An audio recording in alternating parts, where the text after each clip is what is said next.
Hi, everyone. Welcome back to the Unleashing Potentials podcast. Joining me today is Gabriela. Hi, everyone. I am Gabriela Chang, and I'm so happy to be here in this podcast with Bernadette. We're so happy to share with you your potential and what can you do to unleash it. I'm so excited. So, Gabriela, where in the States are you? I am located in South Florida, enjoying the hot, humid weather right now. Oh, yeah. Yeah, it's so Yeah. hot everywhere. It's hot here too. It started to cool down because we're going to head into fall soon. Yeah, I don't think that's going to happen for us until maybe January. So we're going to continue to Wow. enjoy the heat. Oh, wow. I wish it's going to start getting cold here pretty quickly, actually. Yeah, I'm pretty sure I have to go there to cool down a little bit in Canada, right? Yeah. So, Gabriela, tell us a little bit more about you and what you do. Yeah, so I am a feminine embodiment coach, and I love helping women reconnect to their bodies because, as women, or everybody goes through different traumatic experiences in their lives, or even if you come from a healthy household, we have outdated beliefs, based on the religion that we were born into, or no religion whatsoever, depending on the school that we went to and the influences that we had. We create belief systems, we create habits and paradigms, and then depending on how we want to fit in our family, in our communities, and be part of what is around us, we will create beliefs that say, I am the problem, and maybe I am the issue, here. And so as women primarily, we start to disconnect from our bodies. We start to either be ashamed of our bodies because of that disconnection. And then in relationships, we women are more concerned with relationships, right? Women are more interested in having depth and emotions and bonding. So if we are disconnected from our bodies, it's difficult to have a really thriving career, to have success in life, because when we are disconnected, we don't have that fulfillment, we don't have self-love, we don't take care of ourselves, and we start giving love to others so much that we don't know how to receive love. We don't know how to lean back and just allow others to also take care of us. So we start losing balance. We start getting disembodied. We start desensitizing from our bodies, and we don't have that connection anymore. So it is my purpose to help women understand what it means to be a woman, especially in this modern world, what it means to have a powerful relationship, and how to choose the right partner for yourself, right? It starts with your mind, and then you go into dating, and then you choose the right person for you based on factors that are not just physical looks and feelings, but it goes deeper than that. Wow, I love what you do. It's so powerful and it's so needed. And the fact that you're reaching women at their weakest or strongest vulnerability state, that is so crucial. I've struggled with everything you just mentioned, and the disconnection, it's very real. And some of us don't know what it feels like.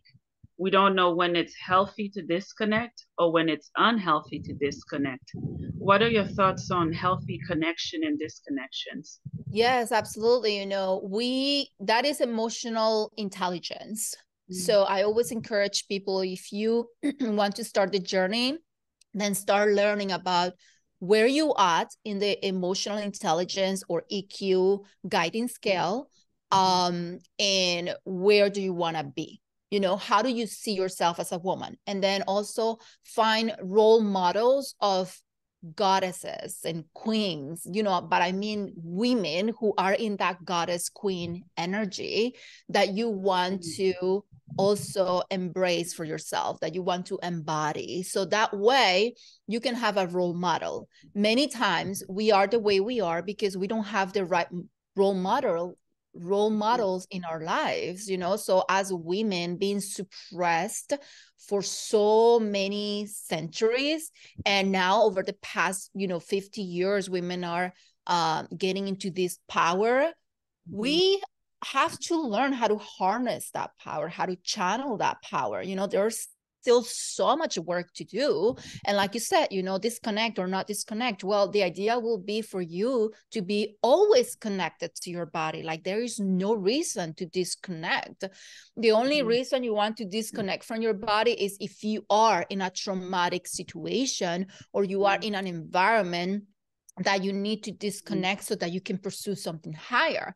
But if you're disconnected and staying there, right, that is a problem, because then it's hard to get out of that disembodiment. It's hard to get out of that attack to your body, because when we disconnect, it's because the emotion is so strong in our bodies that we don't understand what is going on. We don't understand how to process the emotions, how to control the feelings, what is happening. We're so confused, you know, that adrenaline takes over, cortisol starts pumping through our system. We get exhausted, anxiety kicks in, we don't sleep well, you know, our bodies cannot heal, cannot you know, do the functions that it needs to do in order to feel good, right? So we feel tired for that reason. And then it's hard to regulate our nervous system. So that is one of my first advice for we women. You know, we need to really understand our emotional intelligence, where we at, and how we can take baby steps to improve that that emotional intelligence. And then find those role models. And with that, we can start learning how to regulate our nervous system. Nervous system regulation can be, you know, a difficult task at the beginning, because it requires you to have courage to sit down, even in the chaos of everything that is going on. Either, you know, it's in your mind, in your heart, feeling your body disconnection, or in the environment. So it takes a lot of discipline and courage for you to really sit down and learn about your emotions, learn about what is going on, where is this coming from, what is the type of healing that aligns with me, what does feel good to me. And then, you know, the other issue is that we women are very, very intuitive beings, you know. It's just part of the feminine energy. So when we are in this heightened state of mind where we cannot control our nervous system, we tend to confuse intuition with that. You know, you get a little bit anxious and you, oh, my intuition is telling me this, but it's not really your intuition. It is actually a conflicting belief that is causing you to have fear. So we tend to confuse intuition with the fear of something happening or something not happening, you know? Yeah, you're right. Yeah, we could go 100 different directions with this. It's so beautiful. I love hearing your perspective on it. Let's talk about women and self-love, because if we cannot love ourselves, if we cannot see how beautiful we are, our gifts, our power, it's really hard to step up and embrace ourselves as the goddess that we are. Yes, absolutely. You know, and I tell women, like, you're the goddess, you are the queen.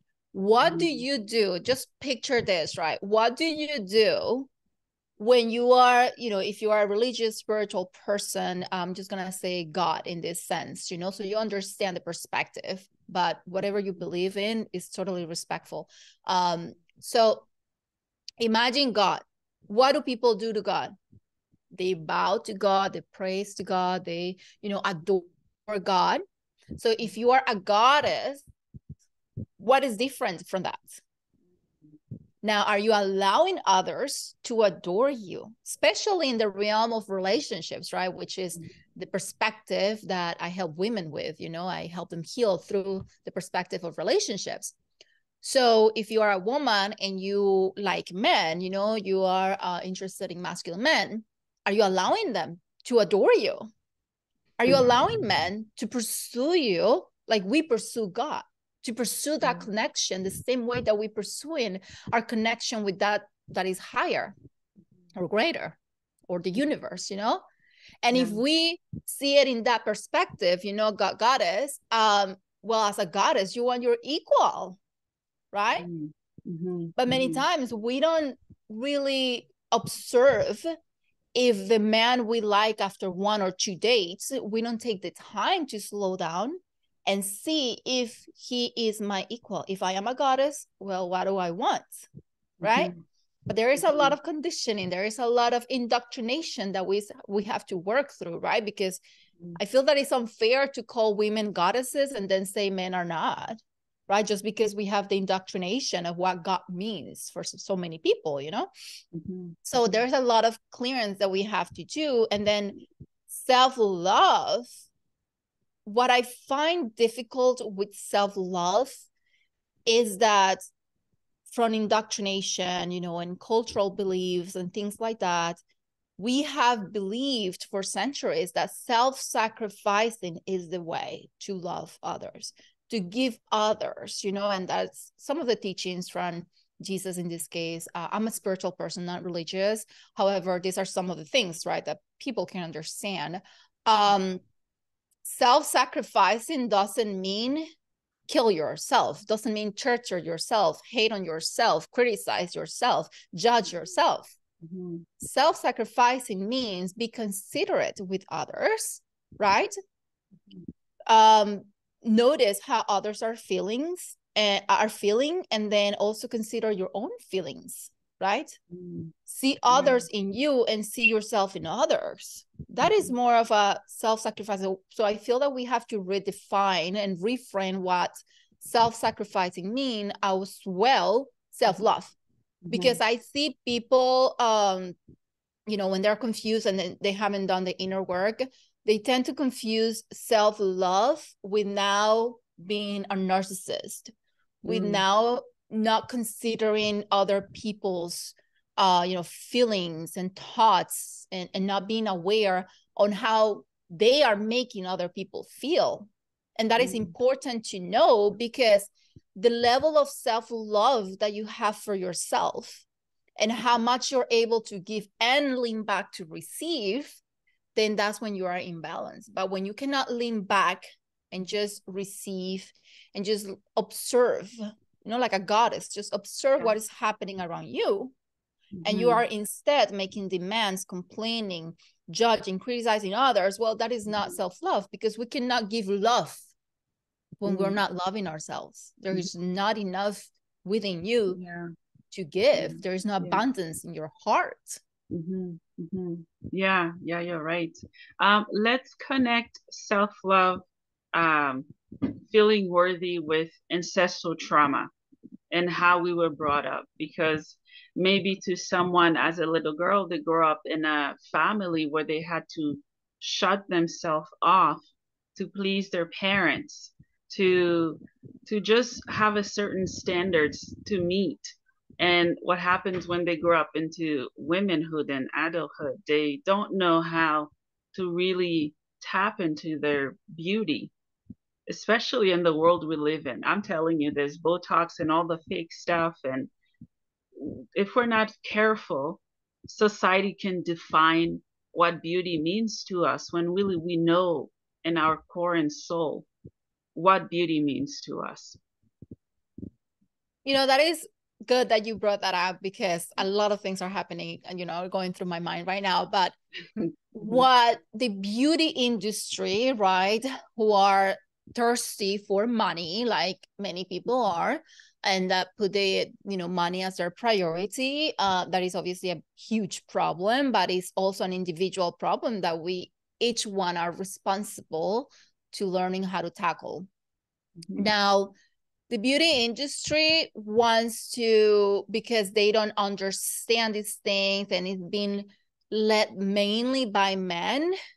That is the problem, right? We live in a hyper masculine man. However, things are changing slowly, but you know, these type of changes are part of evolution, and these type of changes are part of, you know, take generations to accomplish, to get to the next level as human beings. However, when we stop seeing womanhood through the lens of men, and we start asking the right questions as women, because that's what I've done, from a curiosity place. What does it mean to be a woman through my own lens, right?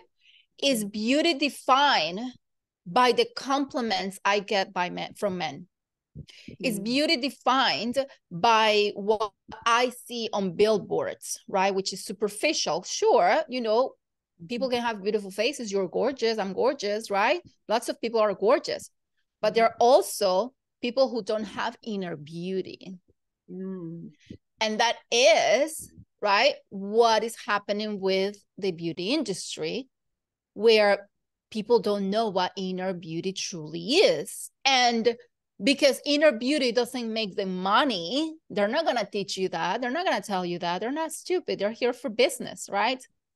But it's your individual job to find your inner beauty, and everybody has it. And when you're able to love yourself and reframe what this means to you, and then you're able to feel at peace within yourself, then you tackle into your inner beauty. Because inner beauty at the end of the day is more about acceptance of who you are as a woman or as a man, as a child, whatever the case is, right? It's accepting what you want to be part of your identity. We all have an identity, you know, and people tend to confuse identity with personality. And this is who I am, love me or hate me, I don't care, right? That attitude only brings you more problems and drama into your life. But if you truly can sit with yourself and start doing the work of accepting every part of you, you know, the sad part of you, the angry part of you. I have a very angry side, you know, that when it gets triggered, I set the building on fire, right? Especially as a Latina and Leo. I mean, you name it. And then if you're able to name your feelings, I feel sad because of this, instead of just projecting your sadness, right? And then when we're projecting sadness, for example, we start using manipulative tactics to get what we want, to get a need met. But if you're able to sit with yourself and say and recognize, I'm feeling sad because this happened, let's recognize the problem, right? And then you're able to decide, this is the solution. It's either a me problem or it's either a they problem. And then I can do something about it. It is solvable, or this is a problem that I cannot solve. So I have to accept it and figure out how to solve it in a different way. Yeah, I love that. I love that. So how do you help women heal with the work that you're doing? I see that you're an energy healer. Tell us more about it. What is your approach? Yeah, as an energy healer, I'm an empath and I do teach meditation.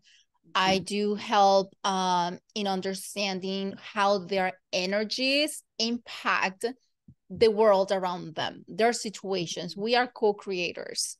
And so when I sit down with somebody, you know, for a free consultation or strategy session, and when we're doing healing sessions, then we go into a deeper level of their subconscious mind, which is something you can accomplish by navigating frequencies. So for example, we are in the beta state of mind right now. Beta means that we are active, working, conscious, you know.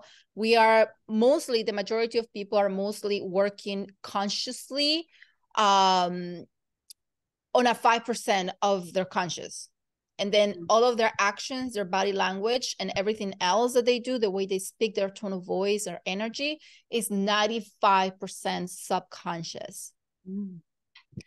So in knowing that, I'm able to, you know, through meditation, bring people higher into this frequency of theta, which means it is the phase before you go to sleep. Because going to sleep is more of a delta. So theta is almost like a hypnotic state of mind, where you let go of control, where you're relaxed, where you're calm, your mind is more accessible, and you're not trying to bring in your ego. So we remove the ego, the analytical mind, and then we start working with the subconscious mind. And then in that way, I'm able to tap into their energies, and I'm able to feel what they're feeling and to see some of their things that they're seeing. So that is an intuitive approach. Some people ask me if I'm psychic. I'm not a psychic because I cannot read your future and see, you know, different things. But my abilities are more of a clear audience, where I'm able to hear messages. I don't know where they're coming from, but there is just like a whisper. And then I confirm with my clients, is this true? Do you think this is the way? You know, and I'm able to guide them into the direction. So many times they start crying because that is part of the release, right? They remove a blockage. They were able to melt an ice block that was there, and now they are just crying, tearing up, and feeling so much better. Mm-hmm, mm-hmm. Yeah, that's really cool. Yeah, I don't know what I am, but I'm able to hear stuff as well. I don't really know how to put it all together, but I love that you bring that side of your passion to help women. You also do Kundalini dance. Can you tell us more about that? Yeah, Kundalini dance is a delicious experience. And that's something I learned last year, actually, under Leola Antara. She's a beautiful goddess woman who's been learning the art of dance for the past 35 years or something like that. And so I was able to learn directly from her. And what this is, you know, I'm pretty sure you probably heard about static dance.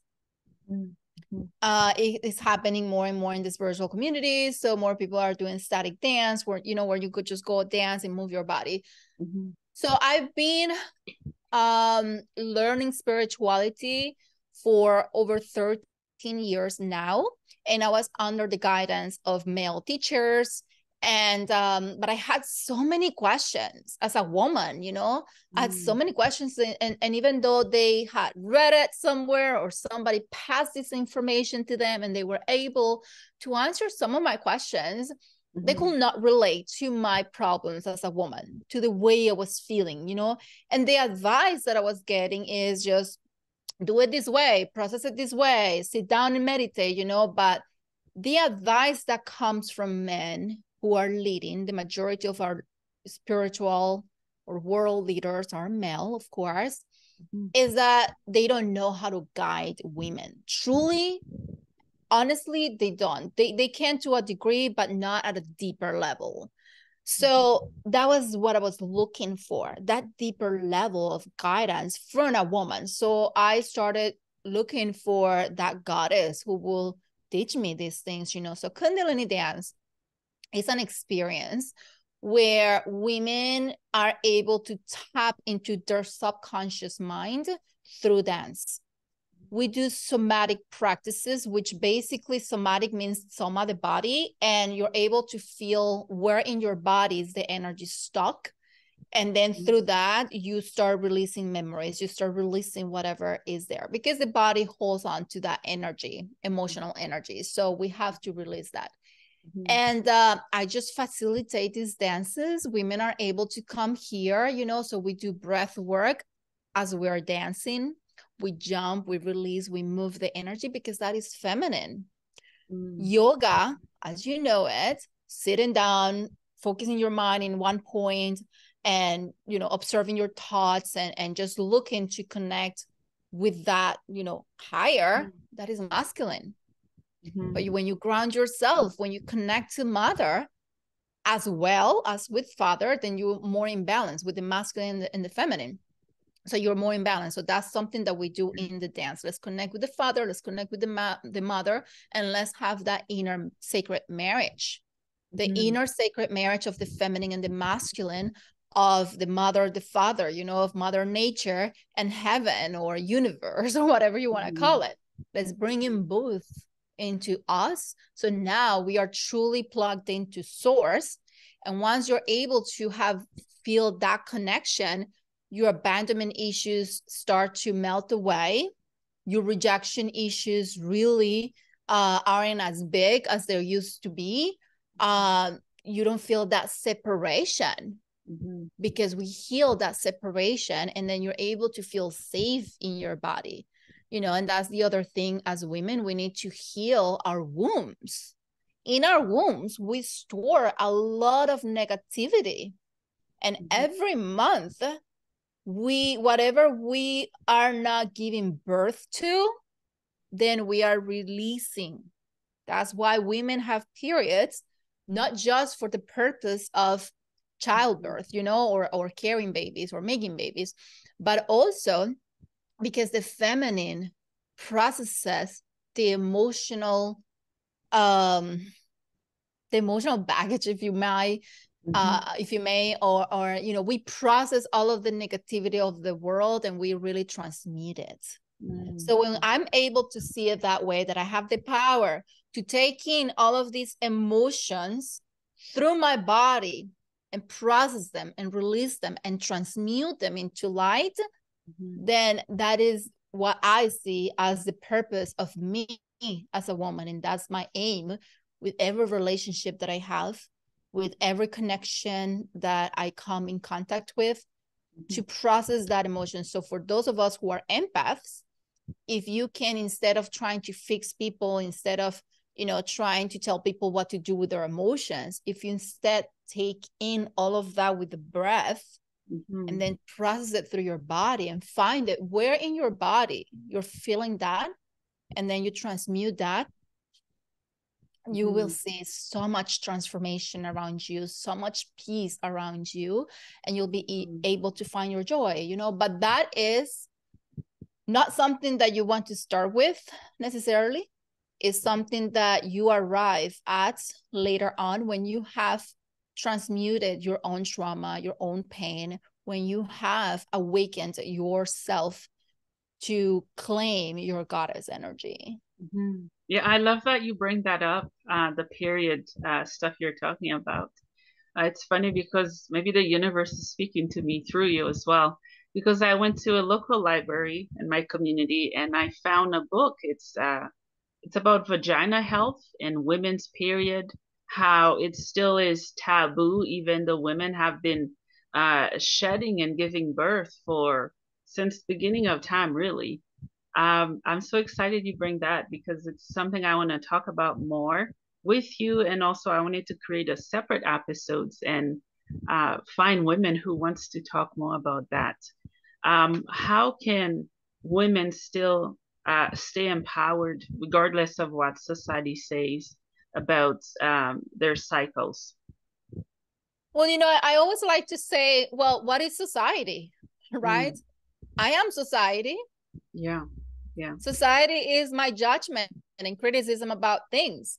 So if I want to change society, I change the way I think and feel and see myself as. That is the only way, right? Because I cannot, unless I'm an activist, but activists, you know, they have so much hatred in their hearts. They have so much energy, negative energy, unfortunately, that it's so hard to be an activist. But there's a way to be like a more of a holistic activist. Anyways, that is not something everybody will do. So for the general woman, you know, the average woman who has a career, maybe wants to have, you know, babies, a family, a husband, you know, those things you have to recognize if that is something that you want for yourself. So if you want to really understand, is this something that society is telling me? Or is this something that I need to do so I get validation from those around me? So that I feel worthy of, so that I can have some value, right? And that is something I start with in every consultation. That is the first question I'm going to ask. What do you want? And everything else will fall into place. But finding that clarity, what do I want? It's an everyday decision that we have to make. What do I want? What does feel right for me? How does this feel in my body? Do I want this water or do I want coffee? I need coffee right now because I'm falling asleep, right? Regardless of what society is telling me, because people are saying like, oh, don't drink coffee. Coffee is not good, blah, blah, blah, blah, blah. Yeah, I want coffee. You know, I don't care. You know, so Yeah. that is where we are able to really feel empowered, right? When we're able to make those decisions regardless of others' opinions, because at the end of the day, people's opinions are just their own projection, their own fears, and we all have them. You know, we cannot go around telling people how to feel, how to have opinions, blah, blah, blah, because then we are the ones who are causing pain. But instead, if I take responsibility, radical responsibility, and I accept, I'm just going to do this because I want to really do it. But you know, the problem is when you do something and then you regret it because you start getting people's opinions and they start getting in your head and now you're so confused, you don't know what to do. Well, that is part of your emotional intelligence, regulating your nervous system and discarding what doesn't work for you and slowing down to just feel, to just be. You know, we live in a hyper masculine world, but women are trying to have a I'm not gonna say it that way. Women are, number one, we are emasculating men. And second, we are trying to get rid of our vaginas, like you put it, right? We hate our vaginas. We hate them, right? Yeah. We'd rather have a penis. You know? Like, stop trying to be a man. Start trying to be a woman. See how that feels. What is it like? Stop hating on your periods and start understanding the history of why you have a period. Yeah. You say curiosity. Yeah.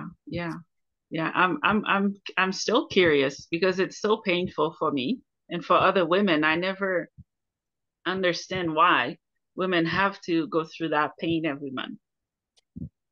I'm gonna tell you why.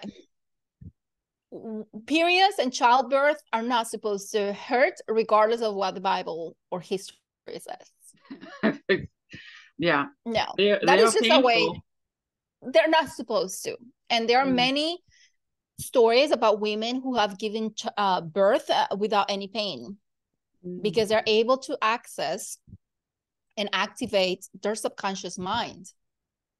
So they're able to release endorphins, to relax their bodies. You know, what causes pain is that you are all tense, is that you are in survival mode, that your nervous system is heightened, you know, and so when all of that happens biologically, you're not releasing the right hormones. Endorphins, for example, are the hormones, the natural hormones for pain, like morphine. Yeah. So you go to the gym, you work out your body, you move your body, you release endorphins. But if you're all tensed up, living in a box, not moving yourself, being like, I cannot be this way, I cannot move my body, hence Kundalini Dance, right? To help you take space and stop shrinking.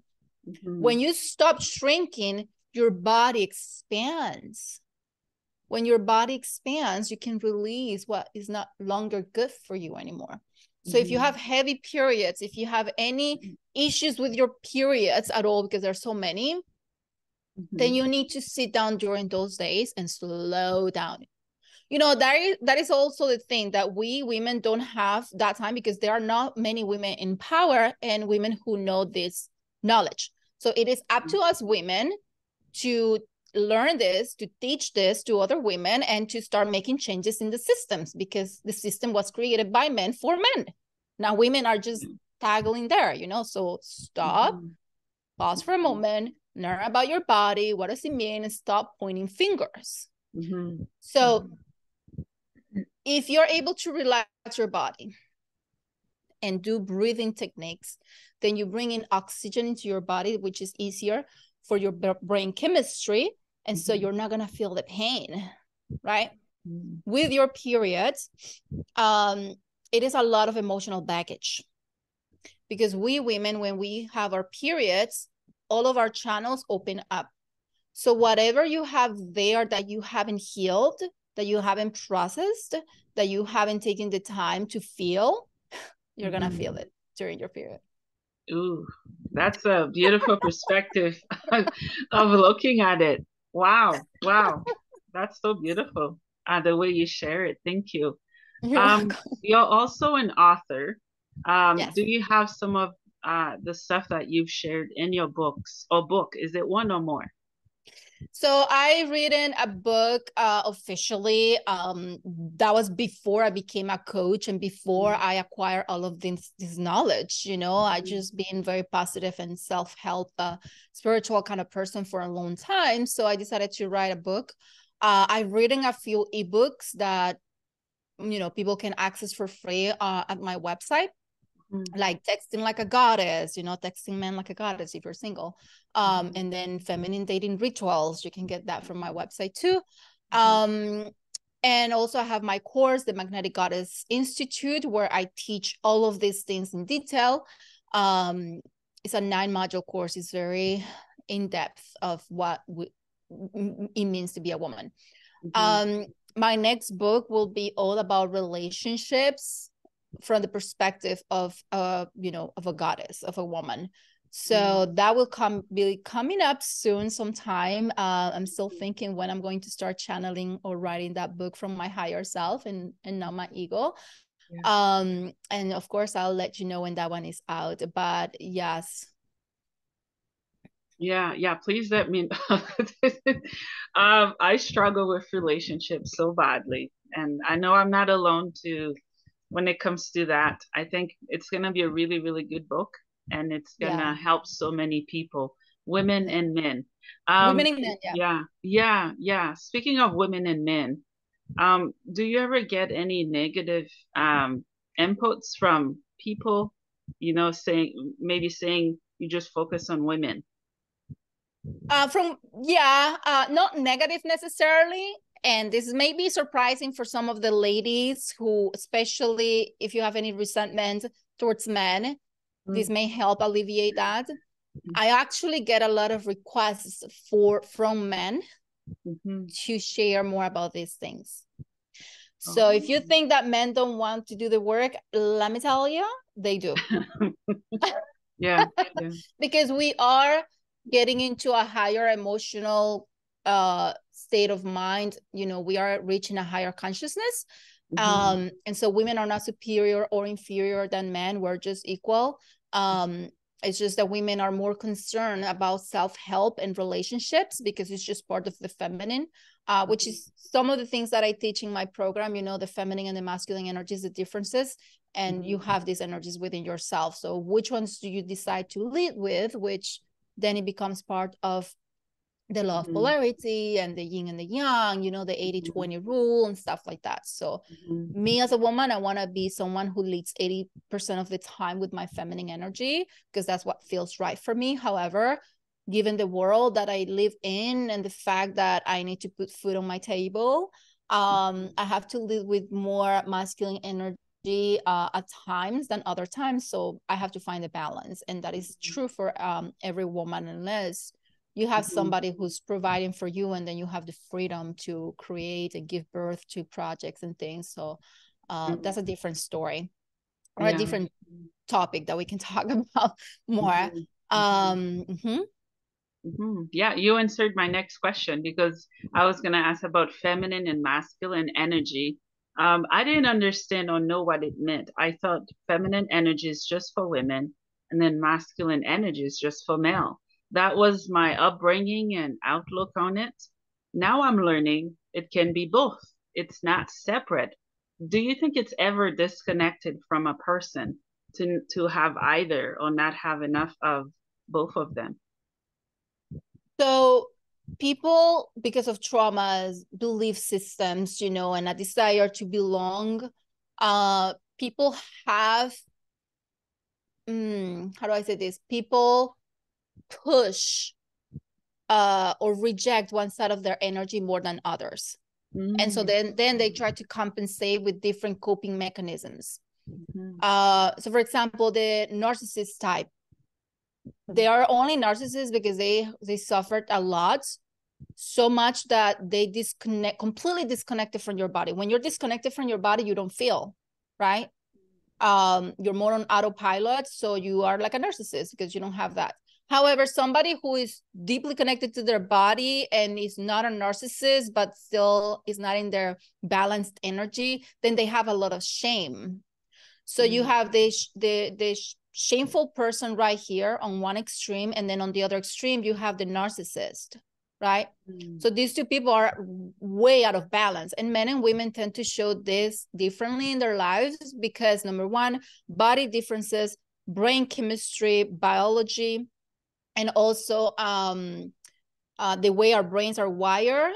So in hormones, of course, all of that stuff, it shows differently in our bodies. So our bodies are just different. And because they're different, our energy are going to be different, And so when you're able to understand what makes you feel ashamed, and narcissist people have the opportunity also to heal that narcissism and come back to their bodies. Both of them require a lot of healing, right? So if you are too far in your feminine energy as a woman, you're going to do either or two, right? You're going to disconnect from your body, become a narcissist, or you're going to be full of shame, always crying, victim, feeling like a victim all of the time. Is the world is unfair, and there's nothing I can do about where I'm at in life. And as a man, you're going to become a narcissist where you're going to try to get approval of other men to recognize you and respect you by getting a lot of women, right? Which then it becomes a game for them, trying to always get the next woman. They find the right woman, but because they're in this narcissist energy, they're going to let her go because they don't know how to love, right? Love is an emotion. They just don't know. Or they become, if they're in shame or something, they become afraid of absolutely everything. These are the passive men. These are the men without drive, men who don't have goals, maybe even porn addicts, or any kind of addiction, the men who are in drugs, trying to escape the world, So what happens with the law of attraction and law of polarity, which is what I work with in relationships, you're going to attract people who reflect what you need to heal. Yeah. So if you can use the mirror technique to explore your relationship with yourself, to explore how much self-love you have and how much compassion you have towards yourself, then study your relationships, all of them, not just romantic relationships. So ask yourself, why am I thinking this way about this person? And is there a part of me that I'm rejecting? For example, oh my God, I hate when this person is late. That's me. I'm always late. So I know some people tend to hate me. But, but if that is a quality that you hate about the person, you want to ask yourself, why do I get so angry when this person is late? What do I need from this person so I don't get angry? And can I accept this person always being late and not expect that this person will ever waste my time? Or, you have to revise this story. What is the story behind their behavior, right? And then you will be able to identify your belief systems, your paradigms, your habits, and what makes you angry, and calm down, regulate your nervous system. Yeah, that's awesome. I'm just enjoying learning from you. I'm just listening. It's so beautiful, everything you've had to share. Thank you. Thank you so much. I can go for hours, Bernadette. Yeah, me too. Before I let you go, I wanted to check in with you to see if there's anything else we haven't touched that you would like to share with my audience. Yes. You mentioned that I thought the feminine was to the woman and the masculine was to the man. Yeah. And that is unfortunately the belief that a lot of people held for so long. Hence, we have a lot of toxic masculinity and a lot of toxic femininity. Because when we don't bring in the 20% of what you're leading with, then you're out of balance. And that is part of the 80-20 rule and the law of polarity. So if you are a woman, identify what is your core energy. Some women, core energy is masculine, and they like it that way. That makes them happy. But if you're a feminine woman who wants to lead with your core energy, you will want to have a partner who is in that opposite energy. So if you find yourself attracting passive men, narcissist men, then you are out of balance. Yeah. Yeah. You need to balance yourself so you can attract your match in the opposite way. Yeah, I love that. I love that. Final question. What is the meaning of life to you? The meaning of life for me is to experiment with joy, to experiment with what makes me feel happy, because happiness is just moments. Yeah. It's a bank that I get to invest in, and whenever I'm feeling sad, I pull from that bank of memories. And so if I can find joy in everything, regardless of the situation, then I can find forgiveness, acceptance, and inner peace and be radiant. Wow, I love that. Well, Gabriela, thank you so much for your time. Thank you for empowering women from all over the world and where you are. And thank you for being authentic to what you do. And thank you for connecting with me today and my audience. Thank you so much, Bernadette. So happy to be here. And thank you, everyone, for listening. I can't wait to hear from you.